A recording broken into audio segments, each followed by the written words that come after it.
Who can take the sunrise, sprinkle it with dew, cover it with chocolate and a miracle or two? The Candyman. The Candyman can... Oh, wait. I think I got the wrong Candyman. Well, what can you do? When there's the word Candyman, you know what people think of. But now I'm talking more about the movie that I just went to see, which is based on the 1992 film with the same name, Candyman. A little bit of a history, I'll say, is that I only saw the 1992 movie just once. And I do remember that I just really love it. That was one of the few movies that actually scared the living frick out of me. It was really scary. I liked the characters. I liked the setting. I liked kind of like the not too hammer social commentary that it was doing. But at the same time, it kind of built up this sinister urban legend that is creepy enough, and it did help out with the acting of Tony Todd playing as the title character, the Candyman. So I really loved that one. Not only I enjoyed Tony Todd and all the other things. Another thing that I always remembered that film is because the soundtrack. The 1992 Candyman soundtrack, it has some of the most haunting and most creepy and disturbing background music that I have ever seen.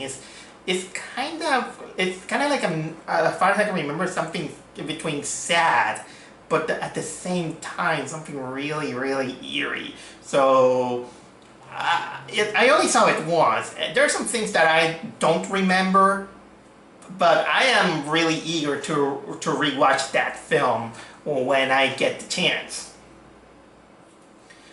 But either way, I was actually really anticipating this film. It was announced last year, as far as I can remember, or two, and when something is nowadays something that is produced by Jordan Peele, you're gonna expect some nice scares. But I did say produced because the movie is actually directed by what was the name of this woman? Hold on, Nia Da Costa. Either way, the trailer looked really promising, and I was anticipating for it.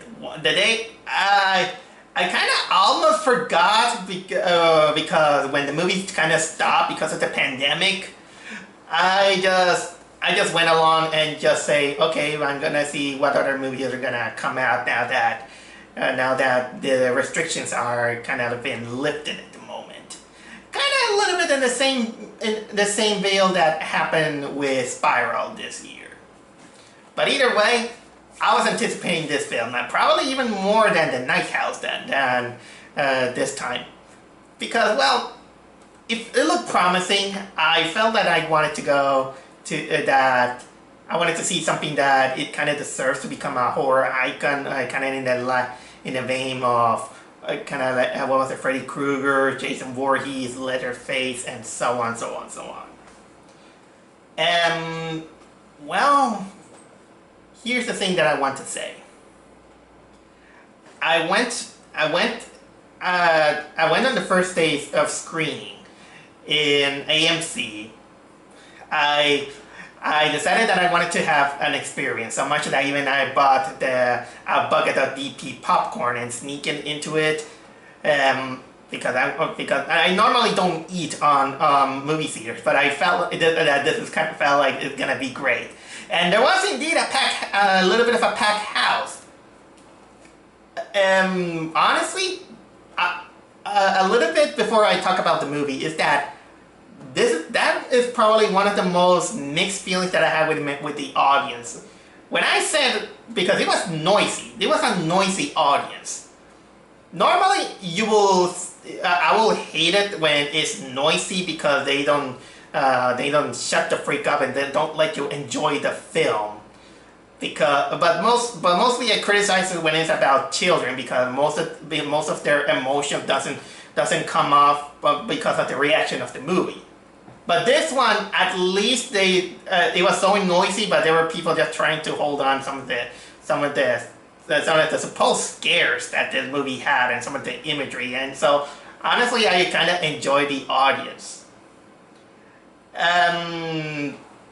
But while I was watching the movie, I was kind of like noticing something a little bit off with the audience because I couldn't tell if they were enjoying it or not.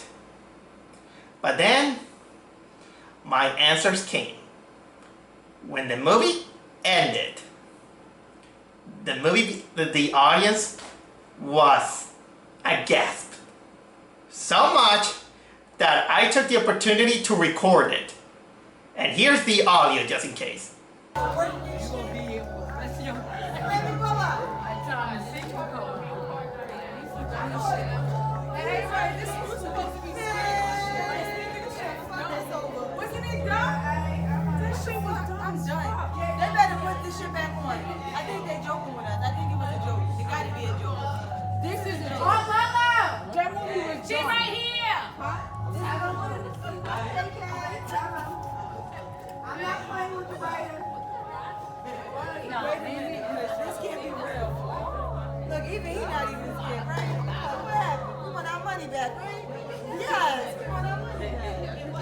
At first, I didn't know if they were happy or that they enjoyed the film, but the more I look at it closely, the audience was actually pissed off.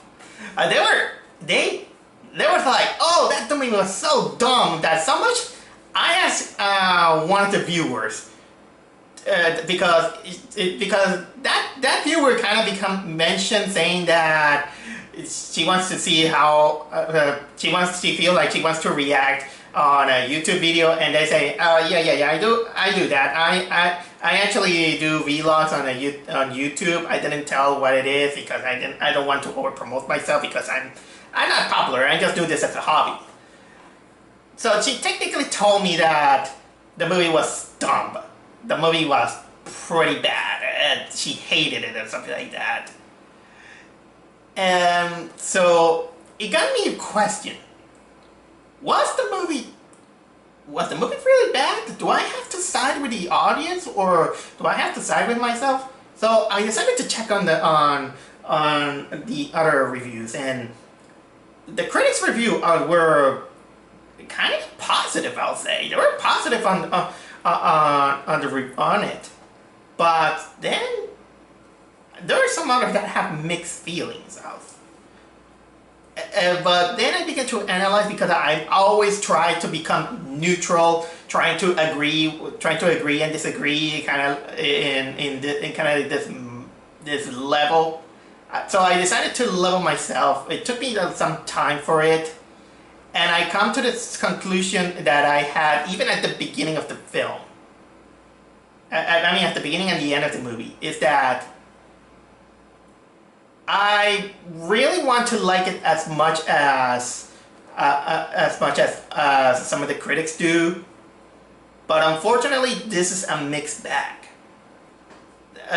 Candyman 2021 is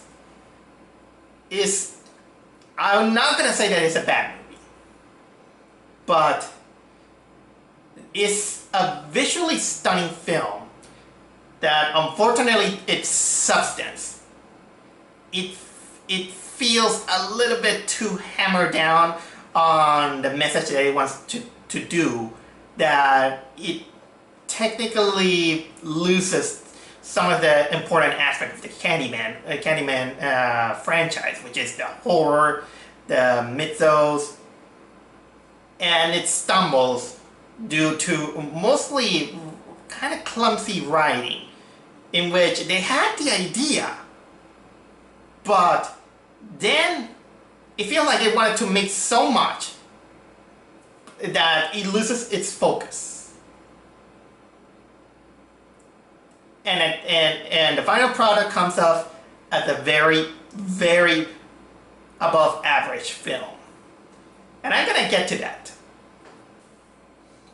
So what is Candyman, first of all, as the urban, at least as the urban legend? Is the spirit of a vengeful, So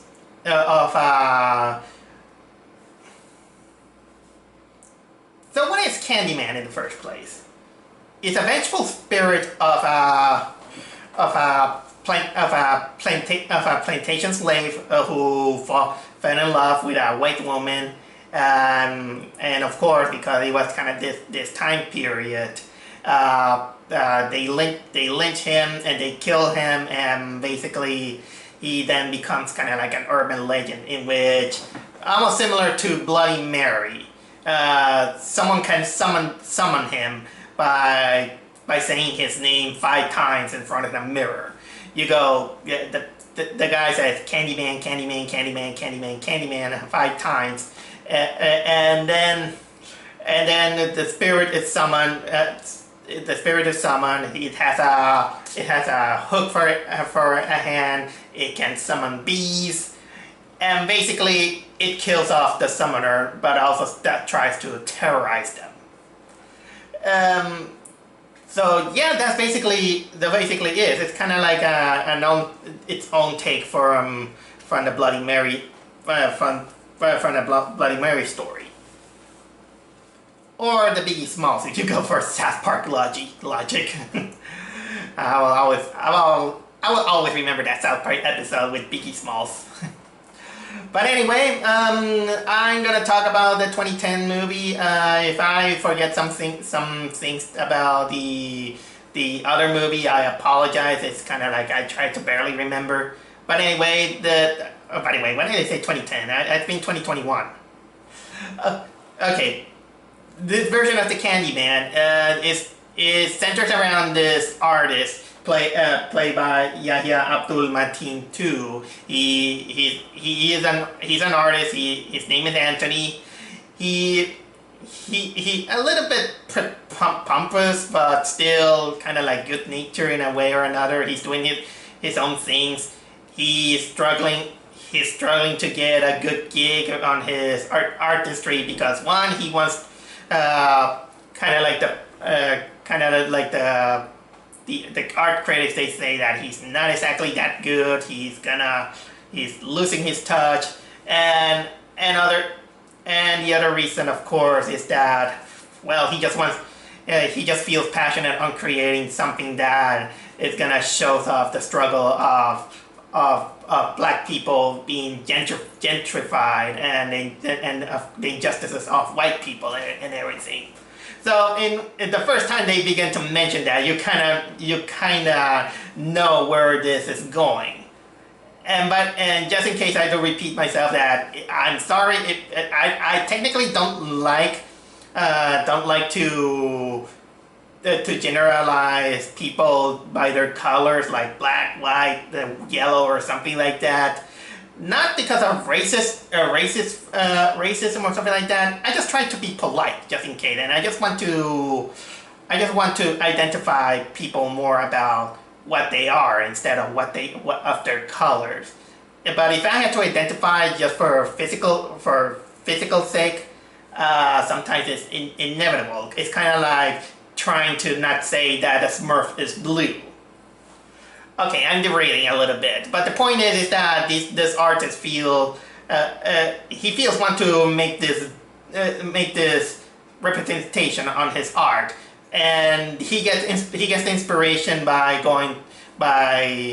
when he hears the story of the protagonist of the first movie, and while investigating the ruins of the, what was it, that place where the first movie was set, in which is now abandoned because of gentrification. He finds this other guy, and he tells him not only about the story of that protagonist, but also he tells him about the Candyman. And so technically he becomes like, wow, this is a great idea, so I'm gonna make an art out of it. But while he's making the art, he gets a little bit too much into it, and apparently then his art and the urban legend, it becomes spread across the city, which is set in Cleveland. And little that they know is that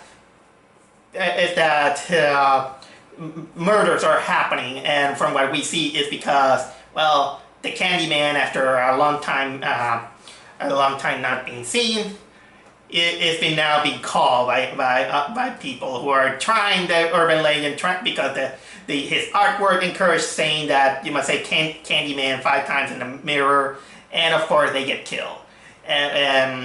But also, this artist named Anthony, he basically is becoming, he's getting desperate, he's getting excited, kind of like a mixed emotions, but also apparently he is little by little turning into the scene that he created. That's basically the main synopsis, and honestly, I was into it. I can get into an artist who wanted to create this big message, and he creates urban he just got into this urban legend and wants to, you know, spread it out. I'm like, you know, this kind of people who likes the paranormal stuff, and which is kind of like me. I really kind of like a little bit of an artist myself. I understand kind of like these feelings, even the feelings of frustration when you don't find it. Oh, you don't believe me that I'm a little bit of an artist?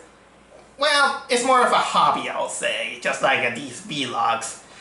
I'm not exactly as good as that guy, but here, let me show you a little bit of a piece that I have hanging around. Here's one that I did. That one I made years ago, and I know that it's not perfect. For example, I'm not good on perspective and all these things. I suck at it. But it is kind of like a hobby of mine that I enjoy. I actually tried to make a remake out of this painting that I'm still struggling, but it's kind of enjoyable. Still, I think that this guy in the movie makes better art than I. So yeah, talking about the main character Anthony, he's not kind of like a big breakthrough of a character. There's some things that you kind of like. He's not exactly kind of like a bad guy. You just find it kind of like a little bit frustrated. Sometimes he gets too much into it, and the actor doing the performances, he's actually good for the material that he's given. He's not even overacting or underacting. He's doing what he does.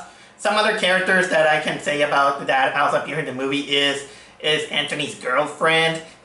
She's played by Theodora Paris. She is kind of the art exhibition. She's an art exhibitionist who works on an art exhibition. Yeah, she deals with her bosses, of course, and also she kind of helps out helps her boyfriend, you know, put on, you know, his art exhibitions.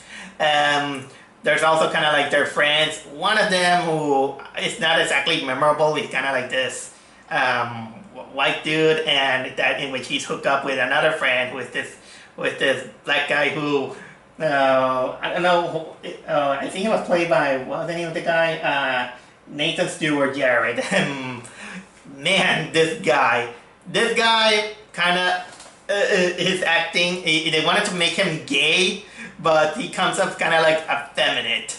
And since he has a relationship with that other guy, it's funny and tremendous coincidence that a few days ago I finished watching Super Jail, and in that show, they had this gay couple, a white guy and a black guy. The black guy, one of his kind of like breakthrough traits that this guy has is that he's the one that acts the most effeminate of the two. And coming out from Super Jail and then finding this couple kind of acting a little bit like that, it was kind of like a funny coincidence. But anyway, there are also other characters. Like for example, we got these guys who basically they're a little bit too harsh on our main protagonist on his paintings. A little bit caricaturesque, harsh. Some other people who are kind of like they are just there for the meat grinder. There is of course the guy who introduced Anthony it's about the Candyman, in which this guy technically had kind of like a past, which I will get to in due time. But also there is this woman who is kind of like an art critic, a very, very snooty one. And my God, she's kind of like a caricature of pretentious know-it-all critics, in which basically are really, really harsh, even with almost like no heart and no soul to the and no credit to someone's art. She looks, because she really criticizes Anthony's artwork based on the Candyman, and honestly, this guy, you should at least give him credit, because from the artworks that they were there, at least he was the one that made something a little bit more elaborate, in which you open a mirror and then there are a couple of paintings there. That requires some dedication and some work into it. And the paintings aren't too bad, and she just criticized him for that? Man. If there's one thing that this movie wins, is in its cinematography. Because it has great cinematography. You can tell that the director did know where to point the camera, how to make all the atmospheres, some of the surreal effects. It's all brilliant, I'll say. They're really good. I mean, even when the movie just starts, it kind of plays out in which all the logos of Universal and the other production companies, they're all mirror.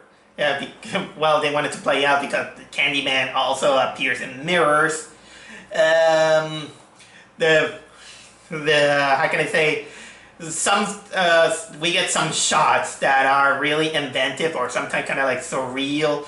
Sometimes they play out some of the mirror effects, like for example, when our main protagonists go inside an elevator and it's full of mirrors, just kind of to make some kind of symbolism.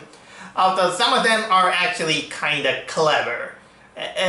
For example, there are some moments in which you see kind of like shots, and when there's kind of like a mirror, you see kind of like the Candyman just kind of like in a corner, sneakily there, and and the characters kind of don't notice it sometimes, which it kind of brings down the mood. But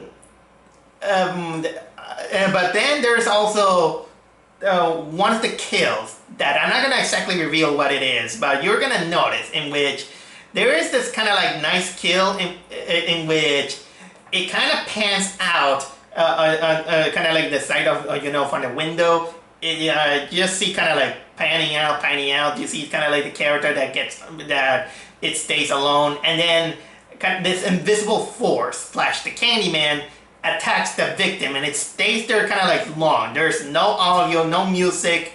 It just, well, actually kind of like a small music, kind of like an eerie one. But it's kind of like one of the best kills in the movie that the movie gives out. That one actually freaked out a little bit of some of the audience, because that was really well shot. But if you ask me what is actually my favorite part of the movie, or actually favorite parts of the movie, is that whenever there is an exposition or a flashback about the Candyman or the main character from the first movie, the woman named Helen, instead of showing it with actors or people, they decided to go with shadow puppetry, in which these shadow puppet, they use kind of like these what was it, paper mache image shape figures that you cast them on shadows and you play them around, something like that. And it's creepy. It's almost like, it feels like kind of like like an animated short, but one of those scary ones with only these black silhouettes and with those cubic structures, cubic structure, really long arms or something like that. They're creepy as hell, but they're so enjoyable and so mesmerizing and so really well done that every time it shows up, I just enjoy it. I really want to see a lot more of these kind of storytelling using shadow puppetry. Although in a way it kind of reminds me of Yamishibai, but with a little less budget. But, no, that's just renting me. Either way, the shadow puppetry is amazing. And now it's time for me for the negatives. The negative is that the movie, it suffers in its writing. Granted that it's not exactly kind of like the worst writing that there is, but man, that a lot of things comes off as either dumb or unreliable on its pacing, or it has plot elements that are kind of like missing, or they just put it out there in the last minute. It feels so unbalanced that while there are some things that I did follow, I couldn't help noticing that there's a lot more to be desired. In one way, I think the movie actually breaks its own rules, in which they say that the one who chants the Candyman chant in the mirror is the one that gets killed. The summoner is the one that gets killed. But apparently, instead of that, it feels like not only it kills the summoner if the summoner is either a bad person or out of convenience, or but it didn't say that it will kill all the other people who are surrounding it. So why kill the people who are not the summoners? So that kind of breaks the rules out of it. Another thing that I do want to say is that, well, trying not to spoil, but at least begs to say, is that the character that we get that introduced Anthony to the Candyman, he comes off kind of like this story. We have his backstory, in which he went there to do some laundry. The town is kind of a little bit on the alert because apparently there's this creep with a hook hand and handing out candy. They think that he is technically the Candyman. But then, of course, the kid finds the guy who creepily comes out of a hole, hands out Candyman candy, and the kid just screams, and the police just boom, boom, boom, boom, and they brutalize the guy to death. And yeah, then they discovered that the guy was innocent. Even though I kind of questioned, because innocent or not, it's still creepy. It's still kind of creepy when you come out of the hole and you just hand out candy to a child in a creepy manner. It's still creepy. So I'm not gonna. So this is kind of debatable if you can call that innocent. And basically, kind of like this story, just it kind of feels like it has some importance, only to a little bit dropped out, kind of like at the end, and this kind of makes some of the role of that character kind of feels a little bit kind of like a last minute addition. And speaking of which, also we got kind of like the moment in which the character, the girlfriend character, we get kind of like this moment in which she apparently had a past in which her father was an artist, but then he commits suicide by jumping out of the window. And does this have to do with the story?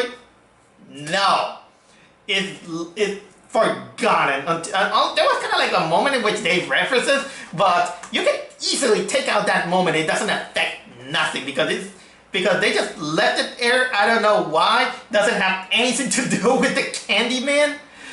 And so what was the point of that one? Oh my god. Another one of the things that I also want to mention that at least I forgot to mention is that the movie does well also in its body horror. It has its fair amount of blood. The kills are okay, I'll say. That some of them are creepy, I got to say. But probably most of the body horror also stems into that. Funnily enough, is that our protagonist Anthony, while researching the abandoned ghetto, he was taking pictures and he gets stung by a bee, and he just keeps on working on it. But funnily enough, in my mind, it was like, dude, go to a freaking hospital. You were stung by a bee. And let me tell you guys, I was stung by a bee once. Once I was even stung by a hornet. It's not nice. It hurts. They hurt. It swells on you, and it leaves you not wanting to do anything. And this guy has balls to keep on doing his job with a stung with a bee sting. And of course, then it comes up that the guy's hand becomes to rot over time, and he even trying to remove one of his nails, and this is where the audience really winces, like, ugh, something like that. But in my mind, yeah, I was wincing, but still, I was like, dude, go to a freaking hospital. Even when it didn't went to that state, you can tell that it was rotting, and I was like, still, dude, go to a clinic. This is so bad. It's bad. Go to a hospital. Because there might be a chance that you're allergic. And people die of bee stings. Oh, jeez. Alright. I think now I'm gonna talk to you about the biggest elephant in the room that this movie had, and that many might have to talk about it, is that the movie is a little bit heavy on its social commentary. But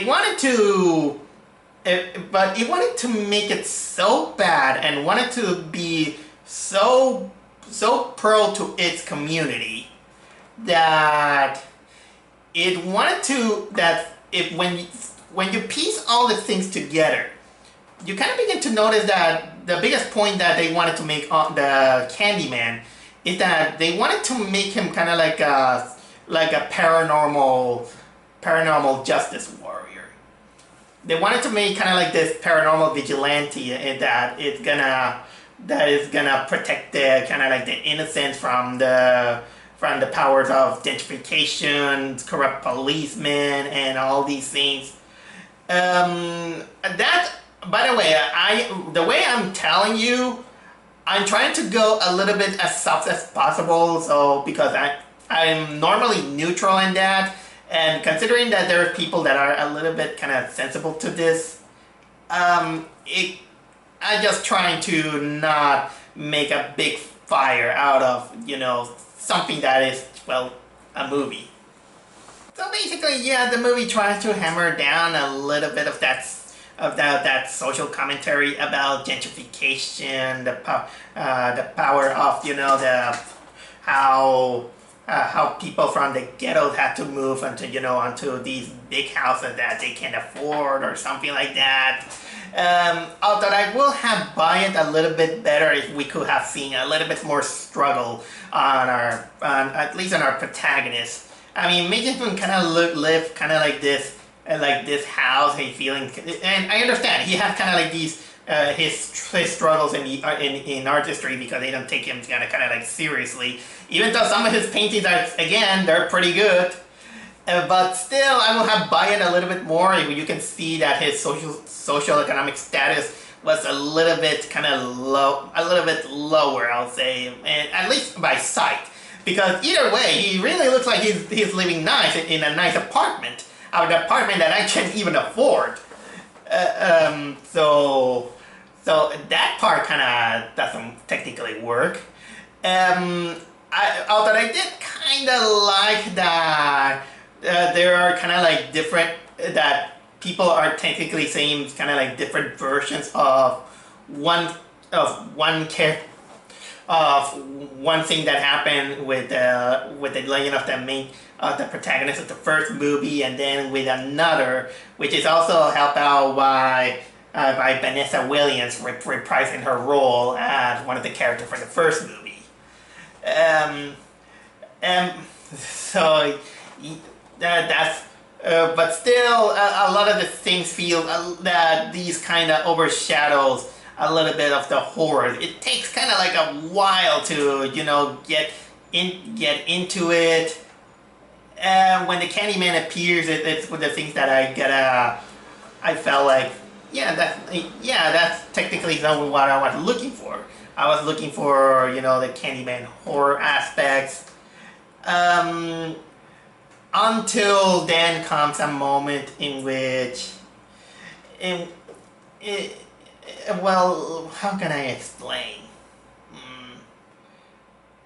Remember that I told you about the audience reaction? Well, that audience reaction that I recorded, it was mostly because of the ending. The final part of the ending feels like it kind of solves some mysteries, but at the same time it brings out more questions. But some of those things, they kind of doesn't fit. It doesn't fit, and it kind of felt also really dumb when you think about it. It's really dumb when you think about the kind of some character motivations, what they were trying to do, what the Candyman role was about. And then, of course, we got kind of like this moment in which they wanted to go with the brutal social commentary that, well, the people wasn't buying it, at least the audience that I got. And, well, it broke, let's say that it kind of breaks the rule again of the, you know, the Candyman thing. We got the Tony Todd voice. He's actually making the voice of you know, that, although the effects wasn't as kind of like as good as the first movie. And then, well, let's say that the movie just ends. The movie just ends in a supposedly cliffhanger, and yet when the audience were like, what, I thought that it was the perfect opportunity for me to bring out my smartphone and at least record this audience reaction, because no one will believe me if I at least say it. It was so out of what that it actually distract me from watching the credits, because there was more shadow puppetry that I absolutely love, and honestly I kind of regret that, to the point that I honestly feel like I want to watch the movie again just to watch watch that. So honestly, there's kind of like this mixed reaction out of it. I don't know if the audience are gonna be kind of like warm up or applauding this film. I mean, the critics like it. Some critics like it. Some people like it. Some other people say that it's a mixed bag. I am actually on the one that is actually kind of like a mixed bag. I could recommend this movie, at least out of curiosity's sake, and when watching this movie, at least on the technical level, you're gonna feel inspired, because the shadow puppetry again is amazing. I still like some of the beats that they wanted to do. The social commentary was fine. Although it feels a little bit hammered down to the point that it kind of some of the elements they don't fit in story wise, and then just because they wanted to, they just wanted to prioritize social commentary more than the horror aspect of the Candyman.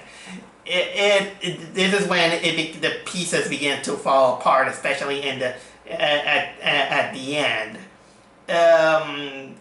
But if you kind of got it, good for you. It just the story was a little bit of a wasted potential, but still the technical levels and some of the nice ambitions that they wanted to do, I still give it a pat on the head. It's no masterpiece. I will say that I think I liked last week's Night House better, and coincident that the Night House also has a little bit of a mirror kind of like a mirror motif out of it. I actually consider the first movie, the original 1992 film, superior compared to this one. But it's mostly because this one they use Tony Todd in a better way, and there's also the great music. But honestly, if you're curious about Candyman 2021, I'm not gonna stop you. Check it out. Do you like the commentary that it gives? It's your choice, but still, if you feel that an urban legend can scare you, well, you know who is capable to give you a scare in front of the mirror. Well, the Candyman can.